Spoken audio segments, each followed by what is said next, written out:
Base करतो आपल्याला एक 3 फुटाचं अंतर सोडायचं आणि असं मार्किंग करायचं. थोडंसं मार्किंग आलं ते मार्किंग खाली आलं. मार्किंग यासाठी केलं आहे की या गोलाच्या आतमध्ये 3 रंग टाकायचे. पहिला रंग त्या मार्किंगवर टाकला. दुसरा रंग टाकताना आधीच्या रंगांमध्ये थोडंसं त्याला मिक्स करून टाकलं. तिसरा रंग हा मध्ये पूर्ण भरून टाकला. हा झाला बेस.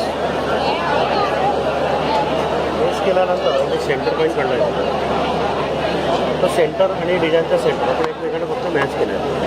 आता जाळीवरती पांढरा, पिवळा आणि पोपटी हे रंग फिक्स आहेत. डिझाईन कोणताही असलं तरी लाईट कलर असल्यामुळे हे बेसला वापरायचे नाही. सुरुवातीला हिरवा रंग मी बाहेर फिरवला. त्याच्याखाली पिवळा रंग आधीच्या रंगांमध्ये थोडंसं ओव्हरलॅप करून फिरवलं. तसंच पांढरा पण पिवळ्यामध्ये ओव्हरलॅप करून फिरवलं. आता शेवटी पिवळा रंग पांढऱ्यात मिक्स करायचा आणि डिझाईन हळूहळू हे पूर्ण करायचं.